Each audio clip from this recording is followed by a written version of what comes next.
पंतप्रधान नरेंद्र मोदी हे दुर्घटनास्थळी दाखल झालेले आहेत। दुर्घटनास्थळाची पाहणी करून ते तिथे आढावा घेणार आहेत। काही वेळापूर्वी ते अहमदाबाद विमानतळावर दाखल झाले आणि तिथून त्यांचा गाड्यांचा ताफा रवाना झाल्यानंतर आता जिथे दुर्घटना घडली या विमानाची, जिथे विमान कोसळलं त्या ठिकाणी त्यांचा हा ताफा पोहोचलेला आहे। हे दृश्य आपण बघतोय। पंतप्रधान नरेंद्र मोदी हे आता घटनास्थळी दाखल झाले। आणखी तपशील आपण घेणार आहोत। अहमदाबादमधून प्रतिनिधी सुशांत सावंत आपल्याशी जोडले गेलेले आहेत त्यांच्याकडून। सुशांत, मोदी तिथे पोहोचले तसं समजतंय, पुढे काय तपशील आहेत? रिद्धी, आपण जर बघितलं असेल तर पंतप्रधान नरेंद्र मोदी हे आता ज्या ठिकाणी दुर्घटना घडली त्या ठिकाणी पोहोचलेले आहेत। त्या भागाची ते पहिल्यांदा पाहणी करतील, तिथल्या अधिकाऱ्यांकडून ते माहिती घेतील आणि एअर इंडियाचे सीईओ जे आहेत त्यांच्याशी देखील ते चर्चा करतील आणि त्यानंतर ते सिव्हिल रुग्णालय ज्या ठिकाणी आहे, ज्या ठिकाणी मृतदेह ठेवण्यात आले त्या ठिकाणी ते येतील आणि त्यानंतर नातेवाईकांची ते भेट घेतील। पण इथे आपण जर बघितलं असेल तर आता एक नातेवाईक आहेत, त्यांच्या नातेवाईकाचा मृतदेह जो आहे तो ताब्यात देण्यात आलेला आहे आणि या ठिकाणी अतिशय शोकाकुळ असं वातावरण आहे। आणि आपण जर आपण बघितलं असाल तर 265 जणांचा या संपूर्ण दुर्घटनेत मृत्यू झालेला आहे। मृतदेह आता ताब्यात दिले जात आहेत। जवळपास 185 जणांची DNA चाचणी जी आहे ती पूर्ण झालेली आहे। ही चाचणी पूर्ण झाल्यानंतरच मृतदेह नातेवाईकांच्या ताब्यात दिला जातोय। अतिशय शोकाकुळ असं वातावरण आहे, कारण आपण जर बघितलं असेल तर यामध्ये मोठ्या प्रमाणात तरुण मुलांचा देखील मृत्यू झाला। या दुर्घटनेत गोरेगाव मधील एक घटना आहे ज्यामध्ये 37 वर्षाच्या तरुणाचा, त्याच्या पत्नीचा, त्याची 2 मुलं, एक मुलगी आणि एक मुलगा, त्यांचा या घटनेत दुर्दैवी मृत्यू झालेला आहे। त्याचे नातेवाईक देखील मुंबईहून या सिव्हिल रुग्णालयात आलेले आहेत। त्यांची खरं तर DNA चाचणी झालेली आहे। थोड्याच वेळात त्यांच्या हातात त्यांच्या 4 डेड बॉड्या ज्या आहेत त्या दिल्या जातील। मात्र ही आता सिव्हिल रुग्णाबाहेरचे दृश्य आहेत ज्या ठिकाणी नातेवाईकांना आता मृतदेह ज्यांची ओळख पटलेली आहे त्यांचे मृतदेह दिले जात आहेत। जी निश्चित, आणि त्याच्यामुळे अगदी ही सुद्धा हृदय हेलावून टाकणारी दृश्य आहेत। आता या विमान प्रवासामध्ये असलेले जे सगळे प्रवासी मृत्युमुखी पडलेले आहेत त्यांचे मृतदेह सध्या ताब्यात देण्याचं काम सुरू आहे। त्यांच्या DNA टेस्ट केल्या गेलेल्या आहेत आणि आता जे कुटुंबीय तिथं दाखल होत आहेत त्यांच्याकडे हे मृतदेह सोपवले जात आहेत। सध्या आपण एका बाजूला दृश्य पाहतोय, पंतप्रधान नरेंद्र मोदी हे अहमदाबादमध्ये आलेले आहेत। ते जे दुर्घटना स्थळ आहे तिथे दाखल झालेले आहेत। सुशांत, यावेळेला गृहमंत्री सुद्धा येणार आहेत का पुन्हा एकदा? त्याचबरोबर आणखी कोणी अधिकारी यावेळेला उपस्थित असणार आहेत का ज्यावेळेला मोदी या घटनास्थळावर आता पाहणी करतील?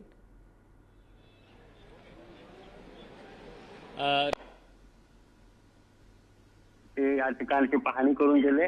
त्यांनी इथल्या प्रशासनाची आणि इथल्या सरकारसोबत चर्चा केलेली आहे। इथल्या मुख्यमंत्र्यांशी त्यांनी चर्चा केली। सातत्याने इथल्या प्रशासनाशी ते संपर्कात आहेत आणि वारंवार अपडेट ते इथले घेताना आपल्याला पाहायला मिळत आहेत।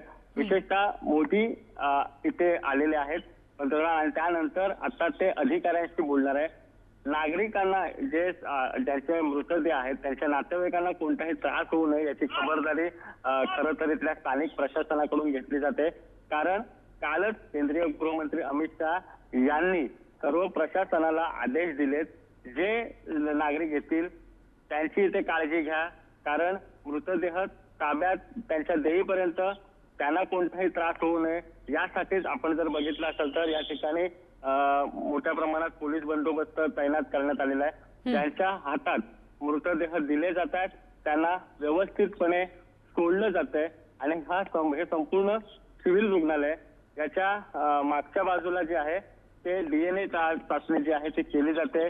नातेवाईकांची DNA टेस्ट केली जाते आणि त्यानंतर ही चाचणी पूर्ण झाल्यानंतर रुग्णाची मृतदेहाची ओळख पटल्यानंतर खरं तर रिद्धी आपण बघितलं असेल तर नातेवाईकांच्या हातात मृतदेह दिला जातोय। आता मी पोस्टमॉर्टम ज्या ठिकाणी सुरू आहे, ज्या ठिकाणी मृतदेह ठेवण्यात आलेले आहेत त्या ठिकाणचे दृश्य दाखवतोय। या ठिकाणी आपण जर बघितलं असेल तर ज्याचा ज्याचा मृतदेह नातेवाईकांच्या ताब्यात दिला जातोय त्यांची नोंद जी आहे ती या डायरीमध्ये केली जाते आणि त्यानंतरच त्यांच्या हातात तो मृतदेह दिला जातोय, त्यांची एक सही घेतली जाते, पोलिसांकडून त्यांची ओळख पटवली जाते, त्यांच्याकडून आधार कार्डची एक कॉपी घेतली जाते आणि त्यांची DNA टेस्ट ज्यांची पूर्ण झाली, ज्यांचे अहवाल प्राप्त झालेले आहेत त्यांच्या हातात तात्काळ मृतदेह या ठिकाणी दिले जातात आणि अशाच पद्धतीने आता काही वेळापूर्वीच एक मृतदेह जो आहे तो त्यांच्या नातेवाईकांच्या ताब्यात देण्यात आलेला आहे. आणखी देखील एक डेड बॉडी या ठिकाणी येताना आपल्याला बघायला मिळते. जी निश्चित. आणि त्याच्यामुळे आता एकंदरीतच नातेवाईकांच्या सुद्धा ताब्यात हे मृतदेह देण्याचं काम सुरू आहे. प्रत्यक्ष मोदी तिथं पोहोचत आहेत आणि त्यांच्याकडून सुद्धा आता या घटनास्थळाची पाहणी केली जाणार आहे. गाड्यांचा हा ताफा आहे मोदींचा आपण बघतोय. अहमदाबाद विमानतळावर ते दाखल झाले आणि त्यानंतर हा ताफा थेट दुर्घटनास्थळाकडे रवाना झाला जो आता इथं पोहोचलेला आहे. ही दृश्य आपण सध्याची तिथली पाहतोय. पुढारी न्यूजची टीम ही अहमदाबादमध्ये दाखल झालेली आहे आणि अगदी पहाटेपासूनच तिथे नेमकं काय काय घडतं या सगळ्याचे तपशील, क्षणाक्षणाचे तपशील आम्ही तुमच्यापर्यंत पोहोचवतोय. आत्ताची सुद्धा ही दृश्य आहेत जिथं विमान अपघात झाला त्या दुर्घटनास्थळी मोदींचा ताफा आलेला आहे त्याची. अहमदाबादमधील अपघातामध्ये साधारणपणे 265 जणांचा मृत्यू झाला आणि मृतांची ओळख पटवण्यासाठी आतापर्यंत 185 जणांची DNA चाचणी पूर्ण झालेली आहे. अहमदाबाद येथील विमान दुर्घटनेत जवळपास 265 जणांचा मृत्यू झालेला आहे. अजूनही रेस्क्यू ऑपरेशन सुरू आहे. मात्र आपण जर बघितलं असाल तर ज्या 265 जणांचा मृत्यू झालाय त्यांच्या नातेवाईकांचे रक्ताचे नमुने घेतले जात आहेत आणि DNA टेस्ट केली जाते. मी आता ज्या ठिकाणी रक्ताचे नमुने घेतले जात आहेत, DNA टेस्ट केली जाते त्याच केंद्रावर आहे. या ठिकाणी नातेवाईकांना बोलवलं जातं आणि त्यांचे रक्ताचे नमुने जे आहेत ते घेतले जातात. आत्तापर्यंत जी इथल्या अधिकाऱ्यांकडून माहिती मिळते त्यानुसार जवळपास 185 जणांचं DNA चाचणी जी आहे ती पूर्ण झालेली आहे.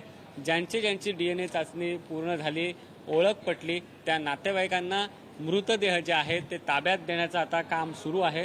आणि या ठिकाणी आपण बघितलं असाल तर या ठिकाणी नातेवाईकांना बोलवलं जातंय आणि त्यांची DNA टेस्ट केली जाते आणि याच हॉस्पिटलच्या मागच्या बाजूला पोस्टमॉर्टम जे आहे त्या ठिकाणी डेड बॉडी ठेवण्यात आलेली आहे. त्या ठिकाणावरून डेड बॉडी नातेवाईकांच्या ताब्यात दिली जाते. विजय रुपाणी यांच्या पत्नी देखील या ठिकाणी थोड्याच वेळात येतील. त्यांचं ब्लड सॅम्पल जे आहे ते घेतलं जाईल आणि त्यानंतर त्यांची देखील ओळख पटल्यानंतर त्यांची बॉडी त्यांच्या नातेवाईकांच्या ताब्यात दिली जाणार आहे. मात्र इथे जर बघितलं असेल तर मोठ्या प्रमाणात नातेवाईक आलेले आहेत. शोकाकुल इथे वातावरण आहे. 265 जणांचा मृत्यू झाल्याने एक हळहळ जी आहे ते संपूर्ण जगभर व्यक्त केली जाते. कॅमेरा पर्सन मनोजसह सुशांत सावंत, पुढारी न्यूज, अहमदाबाद. तर आपण बघितलं की अहमदाबादमध्ये सध्या मोदी आलेले आहेत. ही दृश्य आपण सध्या पाहतोय. पंतप्रधान नरेंद्र मोदी हे या घटनास्थळावर आता आलेले आहेत आणि तिथल्या अधिकाऱ्यांशी बोलून ते या सगळ्या संदर्भातले आणखी तपशीलसुद्धा घेणार आहेत. आपण बघतोय मोदी याच गाड्यांमधून आता उतरून पुढे आलेले आहेत. त्यांच्यासह इतर त्यांचे सहकारी आहेत, सुरक्षा रक्षक आहेत आणि या ताफ्यामध्ये आता मोदीसुद्धा या घटनास्थळावर आलेले आहेत. पुन्हा एकदा आपण प्रतिनिधी सुशांत सावंत यांच्याकडून तपशील घेऊयात. सुशांत, आत्ता दृश्यांमध्ये सुद्धा पाहायला मिळत आहे मोदी स्वतः चालत या जिथे दुर्घटना झाली त्या स्थळापर्यंत आलेले आहेत. नेमकं काय आत्ता तिथे घडतंय?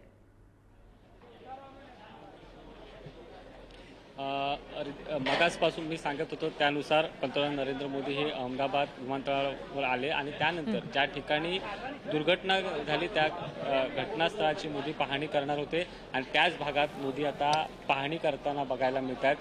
दुर्घटना नेमकी कशी झाली याची माहिती ते अधिकाऱ्यांकडून घेत आहेत. कारण ज्या भागात हे विमान कोसळलं त्या भागातली सगळी आपण दृश्य दाखवली. त्या भागात संपूर्ण भाग परिसर जो आहे तो काळा पडलेला आहे. त्या ठिकाणी मलबा जो आहे तो पडलेला आहे. त्याचं मलबा काढण्याचं काम जे आहे ते अजूनही सुरूच आहे आणि त्याची देखील पंतप्रधान नरेंद्र मोदी यांच्याकडून माहिती घेतली जाते. यामध्ये आणखी कोण अडकलं नाही का याचा देखील तपास जो आहे तो NDRFच्या जवानांकडून केला जातोय. थोड्याच वेळात मोदी संपूर्ण त्या परिसराची पाहणी करतील, तिथल्या प्रशासनाकडून ती माहिती घेतील आणि त्यानंतर ज्या भागात दुर्घटना घडली तिथून 700 मीटर अंतरावर सिव्हिल हॉस्पिटल आहे. त्या ठिकाणी नातेवाईकांना भेट देतील, त्यांचं सांत्वन करतील. मात्र आपण जर बघितलं असाल तर या ठिकाणी सिव्हिल हॉस्पिटलमध्ये शोकाकुल वातावरण आहे. पंतप्रधान नरेंद्र मोदी थोड्याच वेळात या ठिकाणी येतील. ज्यावेळी ज्या ठिकाणी घटना घडली त्या परिसराची पाहणी केल्यानंतर मोदी या ठिकाणी येतील आणि याचमुळे हा पोलीस बंदोबस्त जो आहे तो मोठ्या प्रमाणात या ठिकाणी तैनात करण्यात आलेला आहे. स्वतः केंद्रीय गृहमंत्री अमित शाह हे इथल्या प्रशासनाच्या संपर्कात आहेत. मुळात हीच खबरदारी घेतली जाते की नातेवाईकांना कोणताही त्रास होऊ नये याची खबरदारी सातत्याने पोलिसांकडून घेतली जाते. या ठिकाणी गर्दी होऊ नये याची देखील खबरदारी घेतली जाते आणि 2 सेंटर या ठिकाणी बनवण्यात आलेले आहेत. एक DNA सॅम्पलसाठी एक वेगळं सेंटर बनवलं आहे. त्या ठिकाणी नातेवाईकांना बसण्याची व्यवस्था करण्यात आलेली आहे. त्यांचं सॅम्पल झाल्यानंतर त्यांना मृतदेह जो आहे तो त्यांच्या ताब्यात दिला जातोय. मात्र या ठिकाणी आपण जर बघितलं असेल तर हा संपूर्ण परिसर आता या ठिकाणी मोकळा केलेला आहे कारण याच ठिकाणावरून ॲम्ब्युलन्सने मृत जे आहेत ते घेऊन नेले जात आहेत. अगदी सुशांत, तुम्ही आमच्याशी जोडलेले राहाच. आम्ही तुमच्याकडून वेळोवेळी पुढचे तपशील घेत राहणारच आहोत कारण आता मोदी सुद्धा इथं दाखल झालेले आहेत. थोड्याच वेळात ते सिव्हिल हॉस्पिटलच्या परिसरात सुद्धा येतील, तेव्हा पुढचे तपशील तुमच्याकडून घेऊ. अहमदाबादमध्ये एअर इंडियाच्या AI-171 या लंडनला जाणाऱ्या विमानाचा भीषण अपघात झाला, ज्याच्यामध्ये 265 लोकांचा मृत्यू झाला आणि यामध्ये मुंबईच्या गोरेगावमध्ये राहणाऱ्या जावेद अली या तरुणाचा सुद्धा विमान दुर्घटनेत मृत्यू झाला. पत्नी, मुलगा आणि मुलगी अशा 4ही जणांचा मृत्यू झालाय. जावेद अली हे आईच्या ऑपरेशनसाठी मुंबईमध्ये आले होते. ही प्रतिक्रिया जावेद यांचे मामा आयुब शेख यांनी दिली आहे आणि त्यांच्याशी आमचे प्रतिनिधी सुशांत सावंत यांनी संपर्क साधलेला आहे. बघूया. अहमदाबादमध्ये विमान दुर्घटना घडली, त्यामध्ये महाराष्ट्रातील देखील काही व्यक्तींचा समावेश आहे आणि मुंबईतील गोरेगावमध्ये राहणाऱ्या एका व्यक्तीचा समावेश आहे. त्याचा मृत्यू झालेला आहे. आपल्यासोबत त्यांचे मामा आहेत. काय सांगाल, कधी आला होता आणि त्याचं नाव काय होतं? जावेद अली त्याचं नाव होतं. परवा ते निघाले मुंबईवरून रात्री. अहमदाबादवरून त्याची फ्लाईट ती लंडनची, त्याच्यासाठी आलं होतं ते मुंबईला. आम्हाला सकाळी कळवले का ती प्लेन क्रॅश झालं म्हणून. तर आम्हाला माहिती नाही होतं ते. तुमचं आधी बोलणं झालं होतं त्या आधी प्लेनवर बसण्याची काही? नाही, त्याच्यामध्ये ते रात्री गेल्यानंतर माझ्यासोबत बोलणं झालं नाही. फॅमिलीचं त्याच्या आईच्या बरोबर झालं होतं ते माहिती नाही आम्हाला. आम्ही त्यांना सांगितले पण नाही असं झालं म्हणून. आता पण ते सांगितलं ते हार्टची पेशंट आहे तिची आई. किती वर्षाचं होतं ती? 37 इयर्स होती. आणि मुंबईत कशा निमित्ताने आलेलं, काय कामानिमित्ताने आलेलं की? नाही, मुंबईला ते आईचे ऑपरेशन म्हणून ते मुंबईला आलं होतं. तर सगळं लंडनला सेटल झालं होतं. ओके. आणि किती दिवस झाले होते येऊन? ते 6 दिवसासाठी आलं होतं मुंबईला ती. ओके. आता तुम्हाला इथून पोलीस प्रशासनाकडून काय मदत मिळते किंवा? नाही, आता फक्त ते ह्याने DNA रात्री घेतले होते. माझ्या दुसरा भाचा त्याच्याकडून DNA घेतले होते. तर तुम्हाला 72 इयर्स लागणार. याच्यानंतर ते देतील तुम्हाला, काय कळतील तुम्हाला. म्हणजे आज ते तुम्हाला आज नाही देणार. 72 इयर्स 72 आवर्स लागणार त्याला. ओके. नाही, राहू दे त्याला. नहीं, लेकिन कैसा है सर कि अभी ये जो फ्लाइट अटका हुआ है उसमें भी तो पैसेंजर होंगे. ये लोग कोई वहाँ का अपडेट दे ही नहीं रहे और वहाँ जाने भी नहीं दे रहे.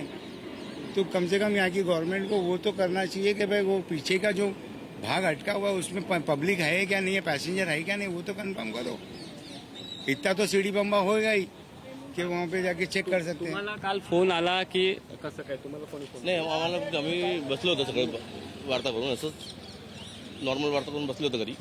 तर टीव्हीमध्ये एकाचा फोन आला. तर ह्याचं लंडनची फ्लाईट आहे, क्रॅश झालं. तर तुम्ही बघून घ्या एकदा. तर आम्ही बघितलं ते. तर आम्हाला वाटलं ठीक आहे, तो रात्री जाणार होतो. तर सकाळच्या माहिती नाही होता आम्हाला, टायमिंगचं नाही माहीत होतं, तर ह्याच्यासाठी आम्ही थांबलो. दुपारी माहिती पडलं की आम्हाला ती तोच प्लेनमध्ये बसला होता तो. याच्यासाठी आम्ही रात्री इन्फॉर्मेशन काढलं तर आम्हाला समजलं काय आहे तो प्लेनमध्ये तो जावेद होता. तुम्ही आता इथे कधी आला? आम्ही रात्री आलो. Camera person Manoj sir, Sushant Sawant, Ahmedabad. तर आपण बघितलं की नातेवाईकांनी सुद्धा या सगळ्या संदर्भात नेमकी काय प्रतिक्रिया दिली ती. आता पंतप्रधान नरेंद्र मोदी हे घटनास्थळावर आलेले आहेत.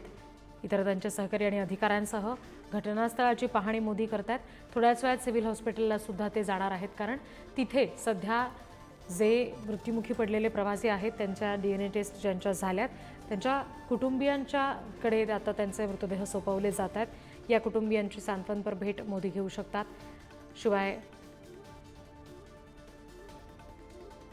रुपाणी यांच्या सुद्धा पत्नी तिथे येणार आहेत, विजय रुपाणींच्या, आणि त्यांची सुद्धा सांत्वनपर भेट मोदी या दरम्यान घेऊ शकतात. नेमकी दुर्घटनास्थळावर काय घडलं होतं याची माहिती सध्या मोदी करून घेत आहेत. आपण हे दृश्य बघतोय. पंतप्रधान नरेंद्र मोदी हे आता घटनास्थळावर सध्या आहेत, पाहणी करतायत, आढावा घेत आहेत.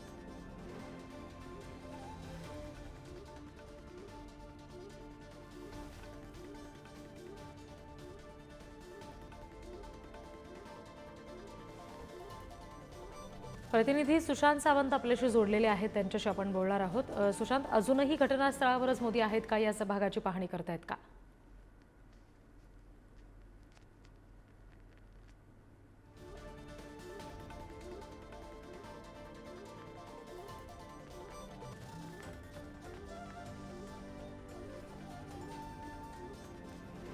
पुन्हा एकदा आपण सुशांत यांना संपर्क करूया. मात्र आत्ताची ही दृश्य आपण बघतोय. पंतप्रधान नरेंद्र मोदी हे आता अहमदाबादमध्ये आलेले आहेत. जे दुर्घटनास्थळ आहे तिथे मोदी पाहणी करतात आणि तिथून ते सिव्हिल हॉस्पिटलला सुद्धा येणार आहेत. त्यामुळे त्या दृष्टीनं जी सुरक्षा व्यवस्था ठेवली गेलेली आहे त्याची दृश्य एका बाजूला आपण बघतोय, कारण मोदींचा गाड्यांचा ताफा हा इथून येईल, आणि दुसरीकडची दृश्य आपण बघतोय. प्रत्यक्ष दुर्घटना जिथं झाली, विमान अपघात जिथं झाला त्या ठिकाणी मोदींनी पाहणी केली तेव्हाचे दृश्य.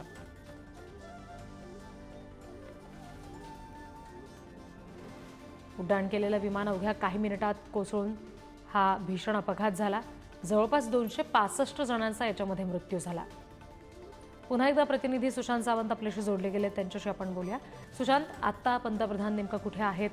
पाहणी करून झालेली आहे का या घटनास्थळाची?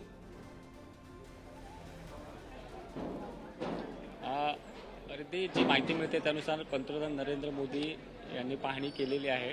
आता तिथल्या संबंधित अधिकाऱ्यांशी ते चर्चा करतायत, डॉक्टर्सशी चर्चा करतायत, नेमकी कशा पद्धतीने व्यवस्था करण्यात आलेली आहे नातेवाईकांची, आणि आतापर्यंत किती आकडा आलेला आहे ऑफिशियल याची देखील ते माहिती घेताना आपल्याला पाहायला मिळतात. आपण जर बघितलं असेल तर पंतप्रधान नरेंद्र मोदी ज्यावेळी त्या संपूर्ण परिसराची पाहणी करतील आणि त्यानंतर ते या सिव्हिल रुग्णालयात येतील, नातेवाईकांना काही भेटतील आणि त्यानंतर पुन्हा एकदा प्रशासनाशी चर्चा करतील आणि नागरिकांची गैरसोय होऊ नये, नातेवाईकांची गैरसोय होऊ नये यासाठी काही सूचना देखील देतील. मात्र पंतप्रधान नरेंद्र मोदी सातत्याने गुजरातच्या मुख्यमंत्र्यांशी, देशाचे गृहमंत्री अमित शाह यांच्याशी संपर्कात आहेत, गुजरातच्या आरोग्यमंत्र्यांशी संपर्कात आहेत, इथल्या प्रशासनाशी अमित शाह स्वतः संपर्कात आहेत आणि नेमकी काय खबरदारी घेतली गेली याची माहिती देखील त्यांच्याकडून घेतली जाते. सगळ्यात महत्त्वाचं म्हणजे एअर इंडियाचे CEO यांच्याशी देखील पंतप्रधान नरेंद्र मोदी चर्चा करतायत. जी माहिती मिळते त्यानुसार संपूर्ण घटनेची माहिती मोदींकडून घेतली जाते आणि त्यानंतर काही वेळात ते या सिव्हिल रुग्णालयात येतील आणि नातेवाईकांना भेटतील. जे जखमी आहेत या घटनेत, काही जखमी आहेत जे आजूबाजूला होते, ज्यावेळी विमान त्या इमारतीवर आदळलं त्यावेळी आजूबाजूच्या परिसरातील काही व्यक्ती ज्या आहेत त्या जखमी झाल्यात, त्यांची विचारपूस करतील, त्यांच्या तब्येतीची विचारपूस करतील आणि त्यानंतर पुन्हा एकदा अधिकाऱ्यांशी बोलून संपूर्ण घटनेची ते माहिती घेतील आणि त्यांचे जे जखमी आहेत त्यांची योग्य पद्धतीने काळजी घ्या याच्या सूचना देखील पंतप्रधान नरेंद्र मोदी करतील. अगदी. आणि त्याच्यामुळे आता सध्याची ही दृश्य पुन्हा एकदा आपण प्रेक्षकांना सांगूयात. पंतप्रधान नरेंद्र मोदी हे आता दुर्घटना ज्या ठिकाणी झाली विमानाची तिथं आहेत, तिथून पाहणी करून आता ते निघतात. त्यांच्या गाड्यांचा ताफा हा आता तिथून रवाना होतोय. आपण दृश्य बघतोय. दुर्घटनास्थळाची पाहणी करून तिथला आढावा घेऊन झाल्यानंतर अधिकारी किंवा तिथे उपस्थित असणाऱ्या डॉक्टर्सकडून आणि इतर सगळ्या सहकाऱ्यांकडून आवश्यक ती माहिती घेतल्यानंतर पंतप्रधान नरेंद्र मोदी यांचा ताफा आता रवाना झालेला आहे तिथून. त्याची ही दृश्य आपण सध्या पाहतोय. आणि यानंतर आता पंतप्रधान मोदी हे तिथलं जे सिव्हिल हॉस्पिटल आहे तिथे जाणार आहेत अशी माहिती समजते. कारण अनेक मृतांचे नातेवाईक सध्या त्या ठिकाणी उपस्थित आहेत. त्यांची सांत्वनपर भेट मोदी घेऊ शकतात. अगदी थोड्याच अंतरावर आहे हे हॉस्पिटल सुद्धा, त्यामुळे ही सुरक्षा व्यवस्था ठेवली गेलेली आपण पाहतोय. मोदींचा गाड्यांचा ताफा हा इथून येऊ शकतो आणि त्यामुळेच ही व्यवस्था सध्या ठेवली गेलेली आहे. पुढारी न्यूजची टीम सुद्धा अहमदाबादमध्ये दाखल झालेली आहे, त्यामुळे आपल्याला क्षणाक्षणाचे हे सगळे तपशील पाहायला मिळत आहेत. पुन्हा एकदा प्रतिनिधी सुशांत सावंत आपल्याशी जोडले गेले, त्यांच्याशी आपण बोलूया. सुशांत, आता गाड्यांचा ताफा मोदींचा तिथून निघालाय, हॉस्पिटलकडेच हा ताफा येतोय का?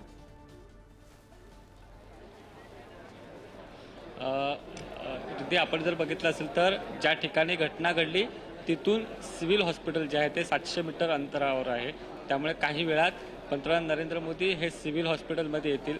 सकाळीच अशी माहिती मिळाली होती की पंतप्रधान नरेंद्र मोदी सुरुवातीला ज्या ठिकाणी घटना घडली त्या घटनेची पाहणी करतील, अधिकाऱ्यांशी चर्चा करतील आणि त्यानंतर सिव्हिल हॉस्पिटलमध्ये येतील. कारण अनेकांचे नातेवाईक जे आहेत ते या हॉस्पिटलमध्ये आलेले आहेत. कालपासून नातेवाईक हॉस्पिटलमध्ये थांबलेले आहेत. त्यांची विचारपूस करतील आणि इथल्या प्रशासनाशी ते चर्चा करतील, डॉक्टर्सशी चर्चा करतील आणि आत्तापर्यंत किती मृतदेह ताब्यात देण्यात आलेले आहेत, किती जणांची DNA चाचणी पूर्ण झालेली आहे याची संपूर्ण माहिती मोदींकडून घेतली जाणार आहे. आणि याचमुळे मी आता ज्या ठिकाणी पोस्टमॉर्टम ज्या ठिकाणी होतं आहे मृतदेहाचं त्या परिसरात आहे. त्या ठिकाणी आपण जर बघितलं असेल तर मोठ्या प्रमाणात गुजरात पोलिसांचा बंदोबस्त लावण्यात आलेला आहे आणि या भागात प्राइम मिनिस्टर ने कुछ कहा देखकर, कुछ कमेंट करेंगे मैम? साथ ही अमदावादના મેયર પણ અહીંયા પહોંચ્યા હતા.